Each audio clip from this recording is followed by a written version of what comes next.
Welcome to Reco12. My name is Justin, and I am a child of an all-powerful and all-loving God and a recovering addict, and am blessed to be the host of this meeting and podcast.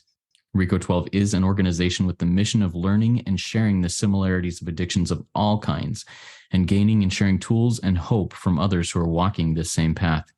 We come together from all places, faiths, and backgrounds to gain tools and hope from others who are walking this path. Speakers from our past meetings have represented so many fellowships, addictions, and afflictions, and we look forward to continuing to add to the diversity of speakers and backgrounds. Today's speaker for the 171st meeting is, well, it's me.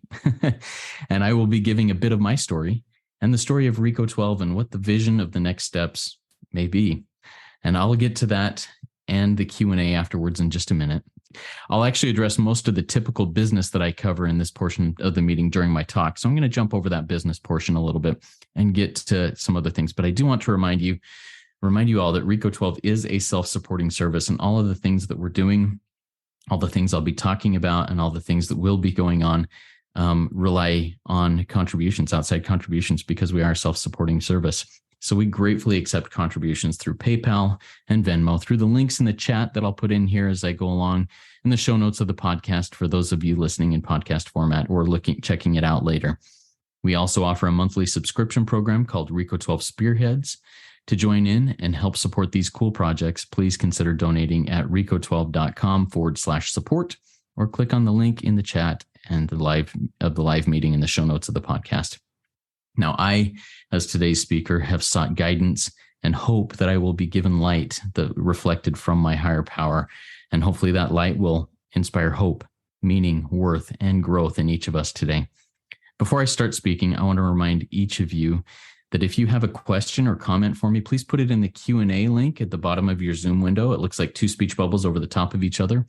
I won't likely be putting too much in the chat while speaking because I'm not a very good multitasker, but let's jump into my presentation here. I'm just going to real quick do some copy and pasting in the chat so that you guys have that. But I'm Justin. I am a son of God. I am an addict of multiple, a multi-disciplinary addict. My primary addiction is a sex addiction. My secondary addiction, turns out, I found out several years later, is a food addiction. But I'm going to share a little bit of my background here and get a little bit more detail into that. I came into the rooms of recovery reluctantly and quite angrily in September of 2013 after over 30 years of trying to beat this little problem of mine on my own willpower, and with the use of religion, religious practices to try and become miraculously healed from this little problem. And it just hadn't worked. It hadn't worked. I did my best, and I just kept running into walls, tripping over myself, and learning through experience that I can't do this on my own. And like I said, I came in reluctantly in September of 2013. I started working with a sponsor in November of 2013, just a couple of months later, as I had a couple of experiences in the rooms where I finally, for the first time in my life, said, "Hey, I'm Justin, and I think I might just be an addict." And I felt this weight come off my shoulders. And a couple of weeks later, I said, "Hey, I'm Justin, and I am a big fat liar." And another huge weight came off my shoulders. And at that point, a guy came up to me and said, "Hey, Justin, it's time to start working the steps. Here's how you do it." So I got a sponsor in November of 2013. And over the next few months, I worked the steps with this sponsor. And he was militant with me. I mean, very, very hardcore. And fortunately, that's what I needed. I needed somebody like that, or I was just going to walk all over him. I wasn't going to listen. I was going to take the easy route. I was going to find any way around it that I could. But he wouldn't let me. He called me on it. He had 27 years in the rooms of AA and knew what he was talking about. And he had experience, strength, and hope. He had what I wanted. And so I was willing to be dragged along, or to be, I felt to be whipped along in order to get what he wanted. I started sponsoring in about February of 2014. And over the next nearly year and a half, I sponsored. I was given back. I was very involved in program. And then I started, in the big book, it talks about it's easy to rest on our laurels, and we can't stop working the spiritual program of action. If we do, we'll be in big trouble. And I started getting complacent and thinking, hey, I got this. I got a year and a half. I'm I'm moving along. Things are going great. And I had a relapse in June of 2015. And gratefully, very quickly after that relapse, I went, I don't got this. And that phrase became a red flag in my head from that time to this time. Anytime I have the thought in my head, oh, I got this, or anytime somebody says to me, you got this, a red flag goes up and I say, do I? Let me check this and let me make sure that it's not me that's got this, that I turn it to God and let God have it. So my current sobriety date and my sex addiction is June 19th of 2015, and that is a miracle. Now, in throughout 2021, in my step 11 practice, I kept having this nagging thing come back to me in my step 11 practice. Hey, Justin, I need you to address your relationship with food. And I was like, okay, that's great. I'll try to treat it as a character defect within my 12-step program. And, but it just, I couldn't. Every time I had a single kernel of popcorn or a single potato chip or, certain things, I'd just go off and running, and I couldn't control it. And so I finally, towards the end of 2021, was told in my step 11 practice, hey, Justin, my plan is for you to be around a lot longer than you're planning to be around the way you eat. So I need you to really address this. And so I humbled myself and got myself into the rooms of a food fellowship and started working the steps with another militant sponsor who really kicked my butt. And I needed that to start. Now, I eventually got a different sponsor. I eventually got a nutritionist, and I'm gratefully 100% abstinent from my alcoholic foods since December 15th of 2021. It's a miracle.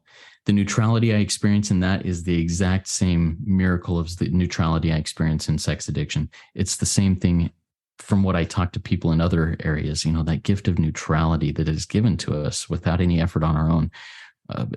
Amazing miracles. Okay. So I continue to sponsor. I sponsor several people at a time. And right now I'm sponsoring people through the Big Book sponsorship program. I'm finding a lot of really cool experiences with myself and those that I'm working with and doing that. And that's a beautiful thing. And as a little note, this Sunday is the 12 Steps in 4 Hours workshop. And that's where this Big Book sponsorship program hits. So if you've never attended that, I highly recommend you do that. I'll put the link in the show notes of the podcast so that you can check that out. Now, I want to give a brief history of Reco12 and where that came from and how I was given this stewardship. I've always been one who has been a decent writer, a decent, communicator, and I crave the spotlight. So anytime somebody says, hey, Justin, you're doing a good job, I just I eat it up. And so in 2017, I started writing my daily devotional type stuff, the stuff I was doing in the morning, my daily studies and everything. And I was writing a summary, a synopsis saying, here's what I learned, and here's an action step that I can put into action. I started writing it and I posted on Facebook on something there. And I started getting some feedback. Hey, this is good stuff. And I thought, I just started learning about what this whole podcast thing was. And somebody had told me, hey, Justin, you have a face for radio, but you've also got a voice for radio. And I thought, well, maybe I can record this and see what happens. And I started a daily devotional thing called Know and Do. When I know something, I need to do something about it, or it does me or nobody else any good. So it's called Know and Do. And I did that for a little while. And I started recording the first episode of that in July of 2017. And in September of 2017, I had the thought, hey, let's do a long form conversation with somebody who has a Know and Do project. And so I pulled somebody in, had this really cool interview with them and had a really good conversation with them, and just started feeling that, hey, this interview thing, there may be something to this, and I'm really enjoying it. And over time, Know and Do transformed into a podcast called Journey Through Life, in which I had long form conversations with ordinary people with extraordinary stories. And there were 130 or so episodes that I did through those two podcasts until 2020, basically. The end of 2019, I had this thought as I was working my recovery, and these podcasts really didn't directly have anything to do with recovery. Yes, I wove a lot of recovery type principles into it, but it was for normies, trying to share some experiences with normies that way. But I had in my step 11 practice, which was different then than it is now. I kept feeling nudged. Hey, Justin, you should do a series on each of the 12 steps of recovery, interviewing somebody who is working in different programs. And at that point, my circle of recovery network was very small. It really was. It was pretty insulated. It was people of basically my own faith. It was people of my own gender. It was, it was pretty small and tight. And I thought, well, that's going to be kind of boring. And the thought was, I'll open it up to you. I'll open up opportunities. And so anyways, opportunities opened up, and I recorded the Journey in Recovery series. And this one I reposted in November and December of this last year on the Reco12 podcasts. And it was a great thing. And in that process, I was introduced to such people that have changed my recovery life and my life as a whole. These include Harvey E., Cameron F., Bill M., Father Bill W., Angie H., and Wendy F., among a few others in that process that really changed my life and helped me see that recovery was so much more than this little circle that I had it in. And I still see the expanse of that and how important that is and how vast and different, but at the same time, it helped me see that the core of addiction of all kinds is the same. It's this God-sized hole in my soul that I try and fill. I stuff it full of whatever it is. For me, whether it be sex, whether it be food. For others, it could be alcohol, it could be drugs, it could be gambling, it could be whatever. But it's that hole that is the core of it. And the solution is not those things that I stuff in it. Now, they work every time for a minute until they stop working. The solution is a higher power and a relationship with that higher power. So that kind of, helped me see a little bit. Now I went back after that 12-week series. I went back and recorded 3 or 4 more episodes of the Journey Through Life podcast, but I felt unfulfilled. It was no longer like this exciting thing for me. I needed to be in the recovery world. And then COVID hit. I dug into all of my in-person meetings. I was really involved in the service in all of those meetings and everything. And I dug in there, and then COVID hit and the in-person meetings disappeared and went away. Now, for a few years before that, one of my sponsees that I had sponsored previously, he was like, Justin, you got to get into this fellowship. And it's called SAL, 12-step, SAL. You got to get into this fellowship, and they do Zoom meetings, and these are your people. And I thought, well, for those couple of years, I was like, dude, I don't have time for that. I got my own meetings. I've got all this going on. And I finally had time, and I jumped in, and they were my people. And that is now my home fellowship, SAL 12-step. And it's a beautiful, fairly small fellowship, but it's a beautiful fellowship, and I'm grateful for it. And I got in there and found my people, and I started listening to speaker meetings on podcasts. Sobercast is one of my go-tos. I love Sobercast. And I just started feeling like, hey, these speaker meetings, there needs to be more of them from people that aren't just, I could only find ones from AA. And they were awesome and amazing. But I was like, there are more addictions than just alcoholism. There's more out there, and I need to find it. And I couldn't at the time. And so I just felt again compelled, hey, let's do this. You learned about this concept from Harvey. You learned about that concept, two-way prayer from Father Bill W. Let's see what we got, and let's move forward with this. And Reco12 started falling into place. And on June 19th of 2020, which coincidentally, whether coincidentally or not, or whether I said, hey, that would be really cool to start then, that's my sobriety date. That was my fifth year birthday in sobriety. We launched our first episode. And we've been doing it every week since then. And coincidentally, this week is 3 years of Reco12.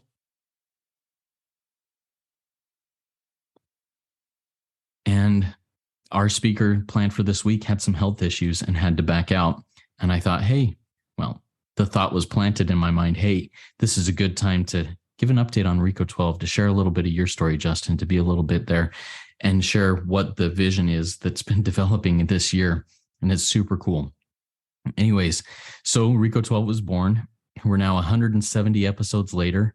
A couple of other projects have created, and as I mentioned, just this year I felt pushed in my step 11 practice, which is two-way prayer. That's how I do my step 11 practice every day, and in conversations with many in my recovery circle that is so much bigger now. Holy cow, this has been such a really cool experience.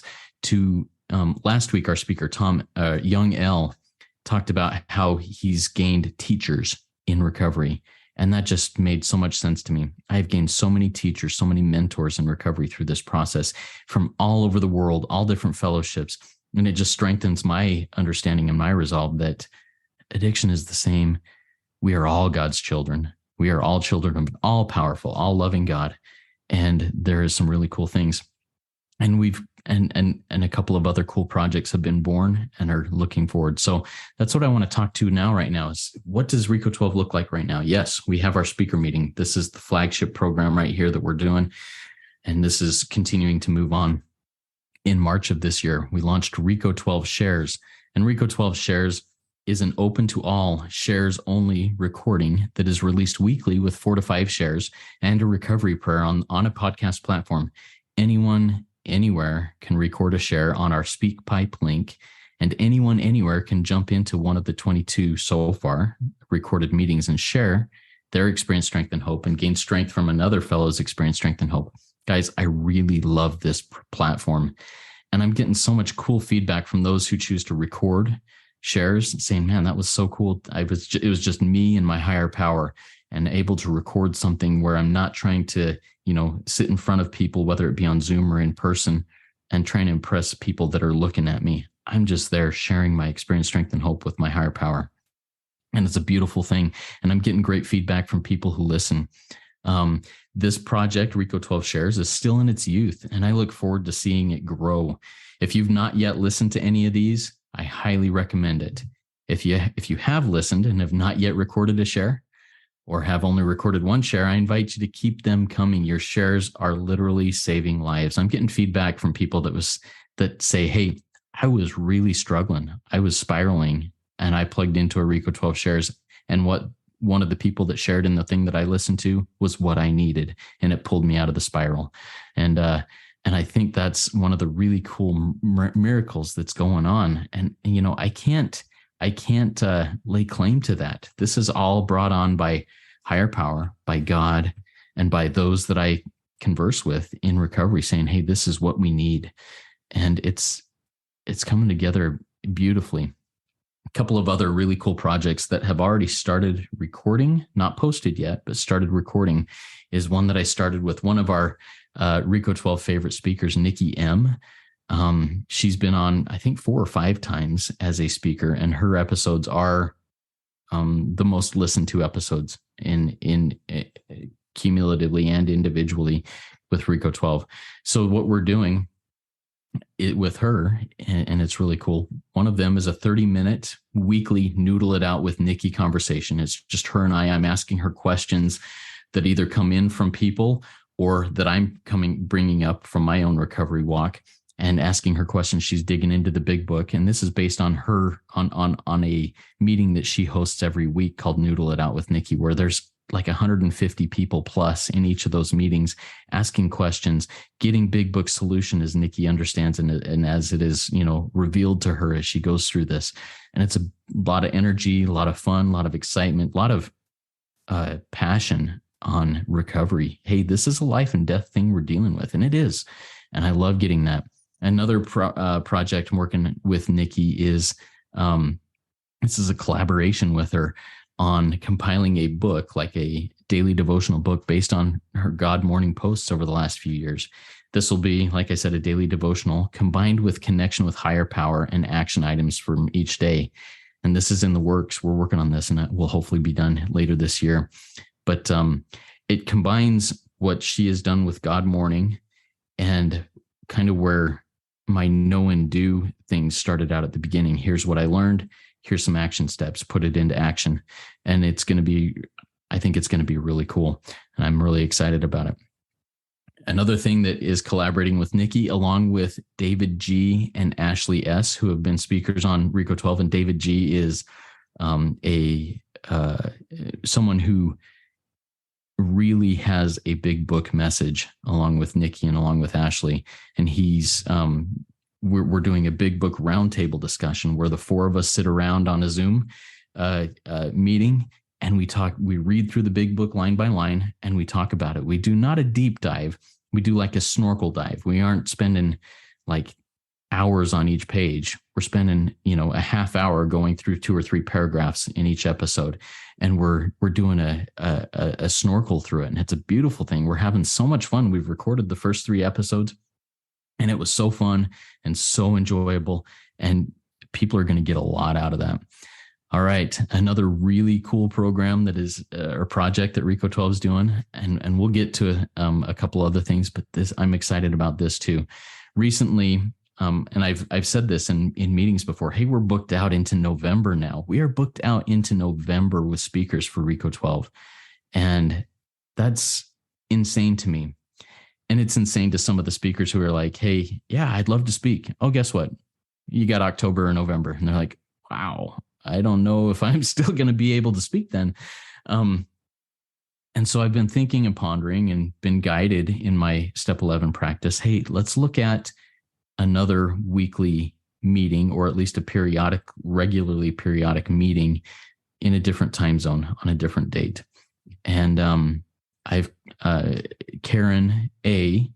And I have collaborated on starting to get at one at a more European Asian time, a Eurasian, African, that hemisphere, whatever hemisphere that is, time zone. So, and that'll be done on a different day of the week. And we're starting to just collaborate with that and get that rolling. So keep your eyes open for these exciting projects. And there's a lot more. Wow. This is a lot. And it is a lot, but I felt pushed a bit by my higher power to continue on this adventure and to seek and receive all things new. And those are my key words from this year. In fact, I'm going to take just a minute and talk about that. At the beginning of this year, a game changer in my own recovery life and for this year was I attended the Big Book Workshop, the 12 Steps in 4 Hours workshop on January 1st this year. And one of the speakers, it was Bianca. She did step 3, one of the presenters. And she talked about it's not a goal. It's not a resolution. It's a decision. And, I'd set goals and resolutions and stuff my whole life. And that, for whatever reason, really hit me. And at the same time, I heard another podcast of somebody said, hey, if you're setting your own goals, they're your goals. Why not let God set your goals for you and let them be God's goals? And so I took these 2 concepts and I melded them together in a step 11 practice one morning. I said, God, what do you have for me this year? What is your goal for me this year? What are the things I need to be aware of this year? And what came back to me was the phrase, all things new and adventure.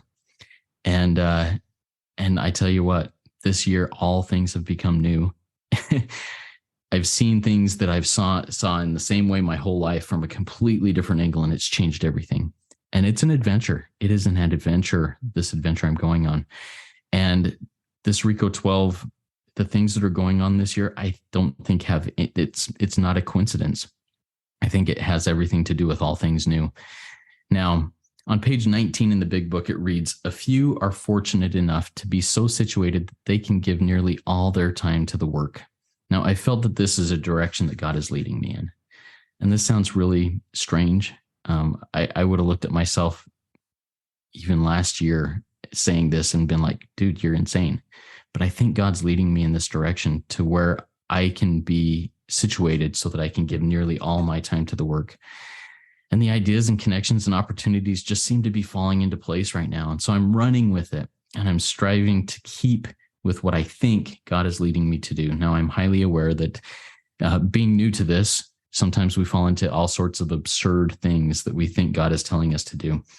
And so I'm checking, rechecking, sharing with others these things and hopefully staying sane and working God's plan.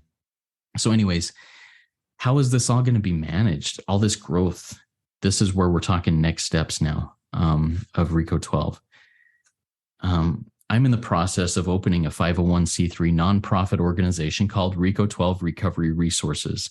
These, along with many other resources for addicts of all varieties, backgrounds, and faiths, along with their loved ones, are things that this organization will be targeted towards.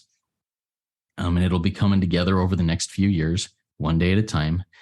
The finalization of the nonprofit is projected to be near the end of this year, 2023, or early 2024. And I hope to be able to devote most of my time and life to that, to recovery within that entity within the next 2 years. And, one day at a time, whatever God's will is, I'm good with. But that's where I'm being led, one day at a time, one step at a time right now. And it's so exciting. It's such an adventure. There's much that has happened in my life, in my recovery, and in Reco12 up to this point. There's much going on now and much to come. But I'm really grateful to be largely living in the present. Yes, I'm aware of the past. I'm grateful for the past. I do not wish to shut the door on the past. I'm learning from the past. I love the present. Some days I'm like, feeling like I'm dying in the present. I'm overwhelmed or I'm underwhelmed, whatever it may be. I'm like this in the present, but I'm grateful for it. And the future, I can't control it. I'm putting it in God's hands, but I'm trying to do what God wants me to do with that. And I'm hopefully doing what I believe is God's will for me.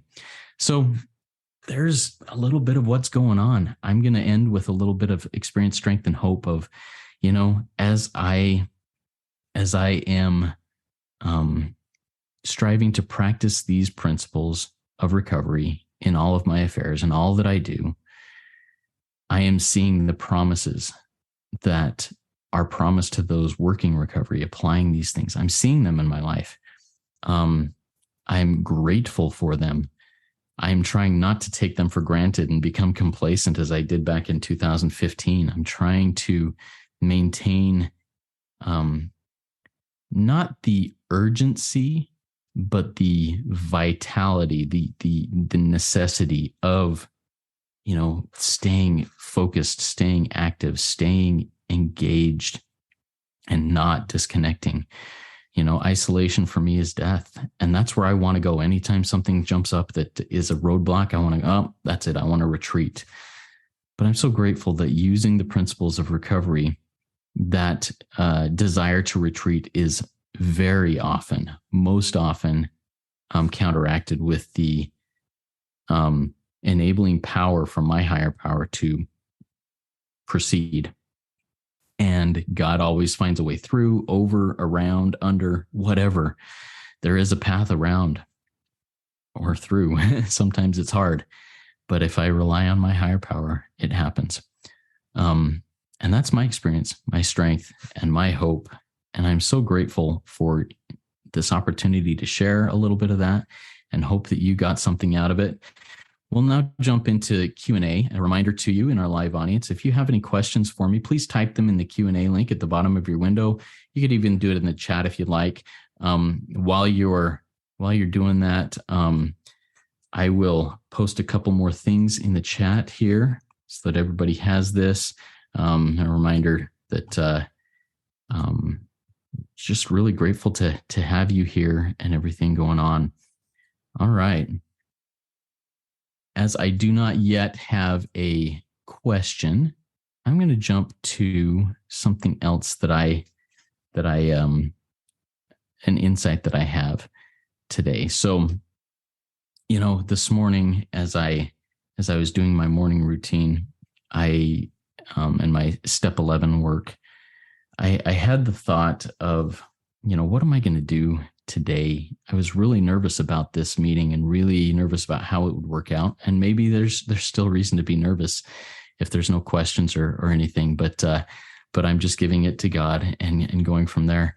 And I just felt so much comfort and so much peace and support that, hey, you're doing, I love this. You're doing what I knew you would be doing, and you're in the right place. There's nothing wrong with you. There's nothing wrong with where you are. Just keep pressing forward, keep doing the right thing. And I'm with you. All right. And I love that encouragement that I feel from the God of my understanding today, whereas the God of my understanding through my whole life would have been beating on me, saying, Justin, you're not doing well enough. Awesome. Hey, we've got a couple of questions that are coming in, and I'll get to that. Excellent. Okay. First question from Amanda B. Amanda, grateful to have you here. Do you have a favorite Reco12 share? One that you revisit in your mind often? It's hard to pick, but curious. As arrogant as this sounds, the one that I got the most out of was one of my own, where I had just come out of an in-person meeting and I was driving home, and I had this insight that I have to go back to over and over again about the concept of I'm pretty sure it was powerlessness, and I wish I could remember more. But what I love doing, even more than a specific share, and I'm going to kind of expound on this a little bit. I'm grateful I get to be the first person to hear each of these. I get to pull them off, listen to them, put them in a place where I feel that will be beneficial. And as I listen to all these different shares from so many different people and so many different backgrounds, and sometimes from the same people getting different, going with different topics as they're learning in their own recovery walk. I love getting them all. And the more diverse the people that are coming in, the more whole that service will be, and the more people will be able to be reached by it. So thank you for asking that question, Amanda. Sorry that I can't remember a specific one right off the top of my head, but grateful for that. Okay, next question comes in from Zach. Zach Capier here. What does all things new look like in your relations with family and others? I struggle with resentment towards my family and friends and the temptation to isolate. Yeah. That's something that really scared me, actually. All things new, does that mean an end to my family relations? No, I don't believe that's what it means. I believe it means a change to them. But like what you said, I struggle with resentment towards family and friends and the temptation to isolate. I do too. Sometimes I resent, whether it be my parents, whether it be my wife, whether it be my kids,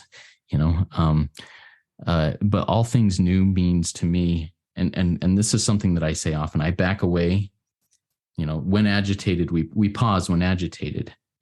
And that for me has been a really powerful concept. Okay, I'm feeling something. There's something stirring here that is not happy with whatever's going on. I'm feeling resentment. I'm feeling fear, whatever. I step back, I pause, I breathe. And then I say, God, help me see this situation through a new light, all things new. And so often there's a different angle that comes in where God shows me a different angle and inspires maybe a question that I ask. Hey, tell me a little bit about why you said that, or why you are behaving that way, so that I can understand a little bit more. And all of a sudden a door is opened up that I didn't see because I'm blind to myself. I'm blind to those around me. And unless I have, a separate source that's showing me a different angle at it. And I think that's where all things new is coming in on that and being really helpful for me to see and love people in a different way, or for a different reason, at least at that time. I hope that answers that question. Thanks for that question. Good stuff. Okay, next question from an anonymous attendee. How did you know you were an SA? It's great you found the meetings, etc. I find many, though do not know. Okay. Yeah, how did I know I was an SA? Well, I didn't. In fact, my story was in such denial, such disaster, really. I just thought I was an immoral, horrible, shameful, weak person. I didn't know that there was such a thing as sexual addiction. Had no idea. I just knew that whatever was going on in my life, I couldn't stop no matter what I tried, no matter how much I prayed and read and served and therapied and read books and tried to apply all these secret, if you can believe it, you can achieve it type things that I tried. Spent tons of money on some like seminars, like fix your mind type seminar things, and it just wasn't working. It wasn't working. And then like in it would have been 97, 98, somewhere in there, I was working as an outside technician for the phone company. And I loved listening to sports talk radio. And I was listening to a sports talk radio host, and he was ripping on an athlete who had just got caught in some sexual something. And the athlete said, "Hey, I'm a sex addict." And I thought, what in the world? No, you're just a dude. You're just like me and every other guy out there. Well, soon enough, I realized, well, not soon enough. It took a lot longer. It wasn't until 2013 that I came into the rooms. I realized, no, I'm not just a dude. These things that happen with me aren't normal. They aren't what other people experience. Sure, other people can do these things and not go off the deep end, but I can't. Once I start, I can't stop. And I couldn't figure that out until I saw my wife going through her recovery for my stuff and for her stuff, but for my stuff, and saw her applying these things. And she initially said, "Hey, Justin, you got to get into these 12-step rooms." And I was like, no. What if someone I know sees me? What if, all this pride? I seek the spotlight, but not in those places. Oh, that would be shameful. 8 years after she got her own healing, I mean, she was working her recovery for 8 years before I stepped foot in those rooms. And during that time and watching her, I realized, you know what, this may be an addiction. This may be deeper than just I'm a bad guy. I can't do it. So that's kind of my story of how I came to understand that I was a sex addict, because everything I tried, everything I did, no matter how hard I tried and prayed harder and worked harder, it just didn't work. So anyways, that was kind of a long answer, but I hope that was helpful for you. All right, go to the next one. Amanda, thanks for your second question here. Amanda says, "What is your step 11 or meditation practice like these days? I remember we had a speaker that really encouraged the group to really get quiet with God. How's it going?" Yeah, that was Sean. He talked a lot about quiet, about pausing, and that's been a big influence in my life. My step 11 practice, I'll just kind of walk through it minute by minute. As I roll out of bed first thing in the morning when my alarm goes off, and this all culminates into a long step 11 type practice. I full version serenity prayer. I do step 3 prayer and step 7 prayer. And my last phrase as I roll out of bed, "Grant me strength as I go out from here to do your bidding." And sometimes I have to say that phrase a couple times to get my butt out of bed, but I do it. I put in my earbuds and I start listening to some holy writing, some scripture that I have. I listen to a few chapters as I'm getting ready to go down to my office. I, do my ablutions and all that kind of stuff and go down to my office. And then I go in and I listen to a couple of guided meditations, guided prayers and meditations. And I'll actually give the names of the apps I use. I use Lectio 365 for one of them. And the other one is the 1 Minute Pause. It's an app by John Eldridge, who wrote Wild at Heart. It's a book that really has played a big role in my own life and in my own peaceful or strengthening my relationship with my God. And then after that, I go and I sit down at my two-way prayer desk. It's a desk that nothing touches except for pen, paper, a candle, a couple of earplugs, and sometimes I'll put my big book or scripture on there as I'm doing this, because I get referred back to, "Hey, why don't you go look at this and read through this," as the guidance that comes. But nothing happens there but that. And I write a two-way prayer. Two-way prayer has become my lifeblood. It's become my daily bread, my manna in the wilderness. It's a beautiful thing. And that's kind of what that looks like. And once again, with my two-way prayer, almost every time the closing phrase that I get from God is "go to." It's an action. Hey, here's what I've got for you today. Here's a lesson for you. Here's something to be aware of. Here's an action item. Now go get to it. And that's a good thing. I just saw one. Do you do two-way prayer by yourself also? So that's part of two-way prayer for me, is checking it, because do all sorts of absurd things if it's just me. I share my two-way prayer with 3 or 4 people every day. I send it off to them so they have the opportunity to look it over and check it against the 4 absolutes. Is it absolutely honest, loving, pure, and unselfish? And if not, they can call me on it and say, "Justin, this sounds pretty selfish." This may not be God that's doing this. This may be Justin, the addict, that's doing this. And it's good to have that checking. If I'm just doing it myself, I'm in real danger of becoming my own God, of becoming my own director. And that's not good. So there's that answer. And the anonymous attendee asked about the two-way prayer by yourself. So let's go to the next one. Thanks for these great questions. This is good. Okay. Next question is from Michelle. Michelle asks, how do you trust in yourself and your decisions when you cannot decipher the true from the false? And when you have lived your life with unconscious self-seeking behaviors, I'm having a hard time trusting my motives. Amen, Michelle. And I think I talked a little bit to that with checking my two-way prayer with others, but also I still have a sponsor. I still work with sponsees, and I need that sponsor, and I need those sponsees to call me on my crap, to tell me, dude, you're delusional. You are selfish. You're self-centered right now. And they do that. And that's another way that I'm able to keep those things. And how do my sponsees, for example, know what's going on in my life? Because when we talk, we typically just talk recovery. I ask them about themselves so I can see red flags, But here's what I do with my sponsees, all of my sponsees who are still doing this. I share this with them every day, and they share with me every day. I journal. I keep a journal in Google Docs, and I journal every morning and every night. That's part of my step 11, step 10 practice is journaling. And I share that journal with them.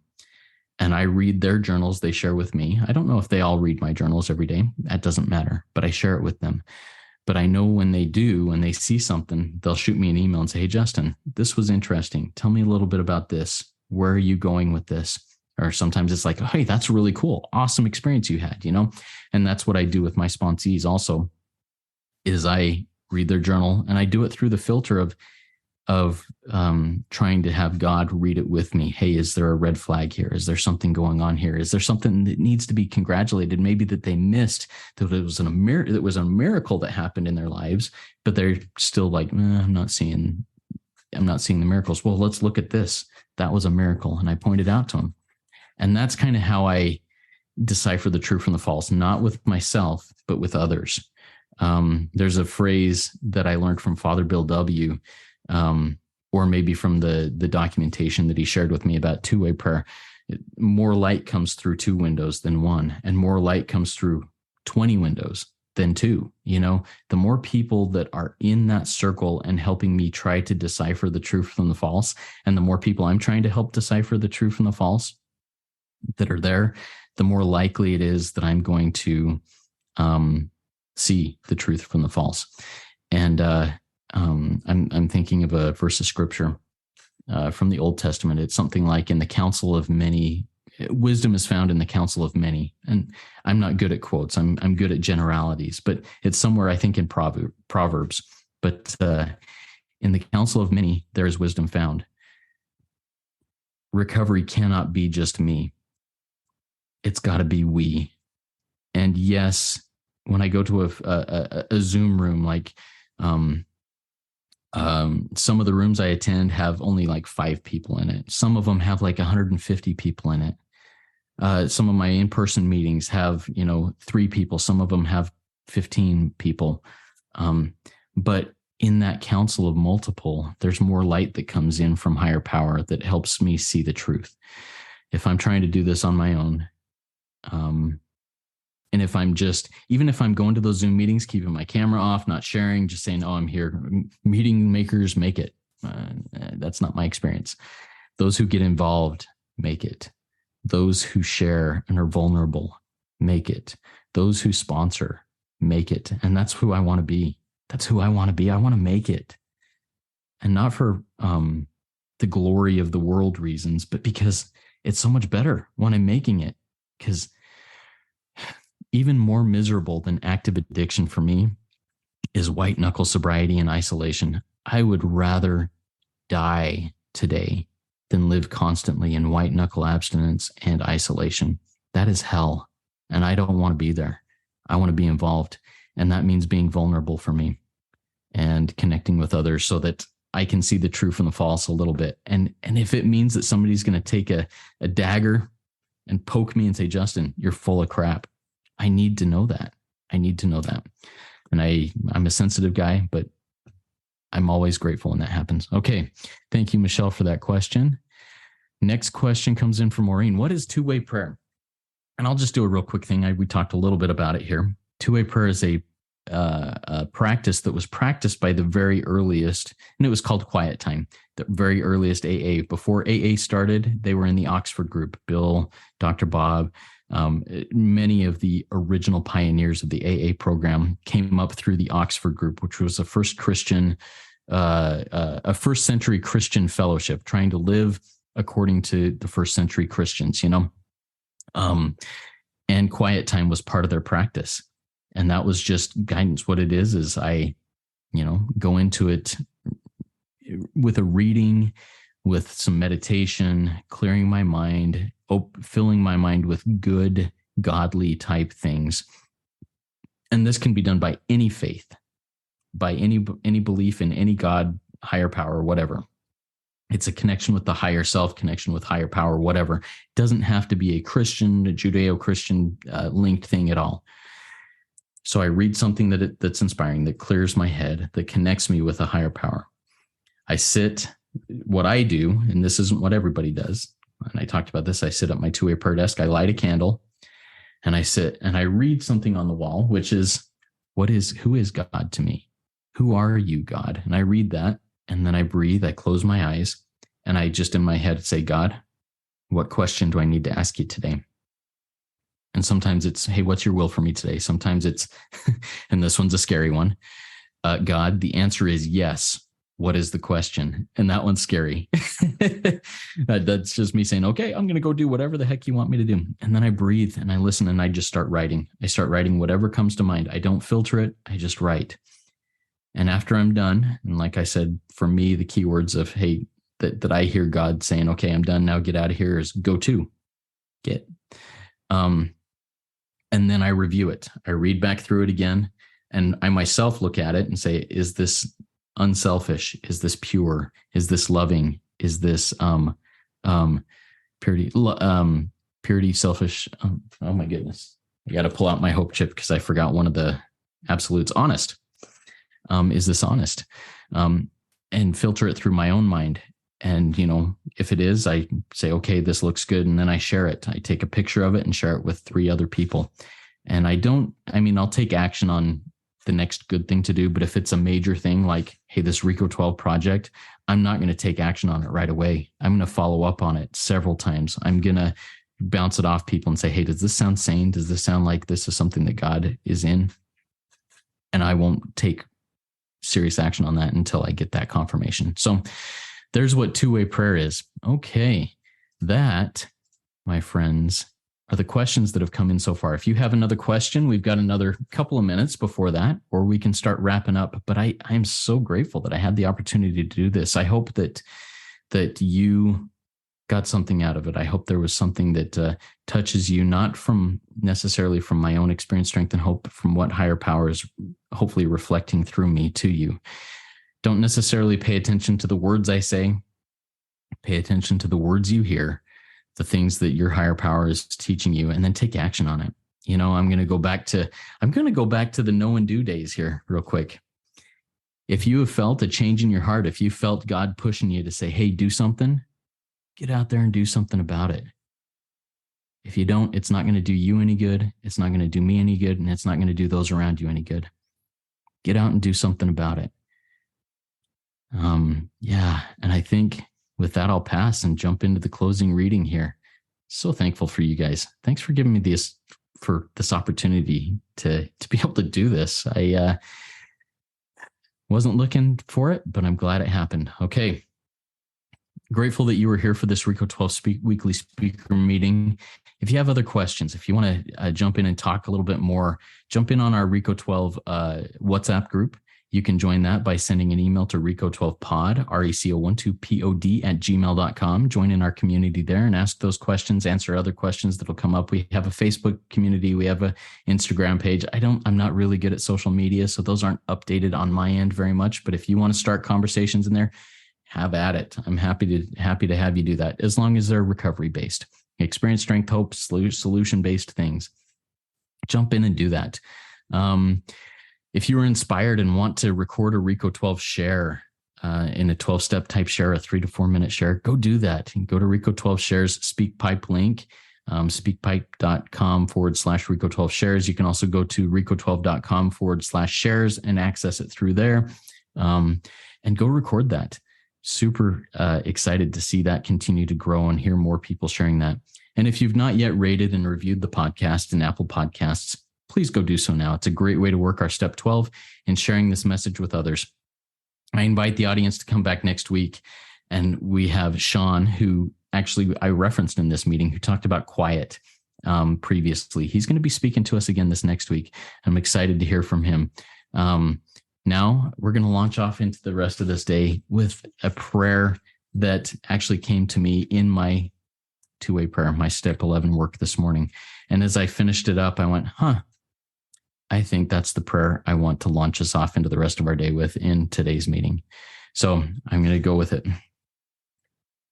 God, fill my mind with your thoughts. Fill my eyes with your light. Fill my mouth with your words. Fill my heart with your love. Fill my soul with your grace and mercy. Fill my hands with your compassionate strength. Fill my feet with courageous willingness to go where you direct me. All of this to serve you and your children as you will, just for today. Amen. Thanks, everybody. Remember, there is one that has all power. That one is God. May you find God now. Keep coming back. Let's trudge this road of happy destiny together. Work it. You are worth it.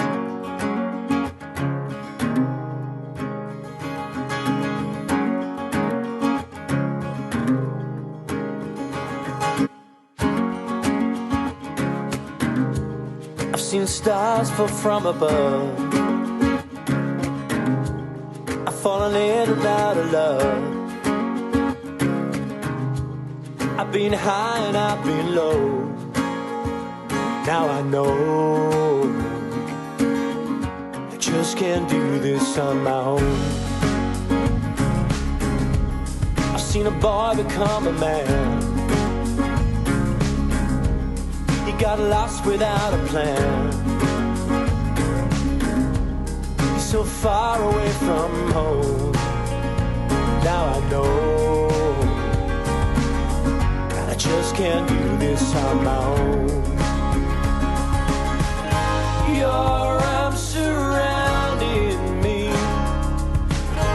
Your touch is grounding me. No longer searching for purpose all alone. 'Cause now I know that I just can't do this on my own.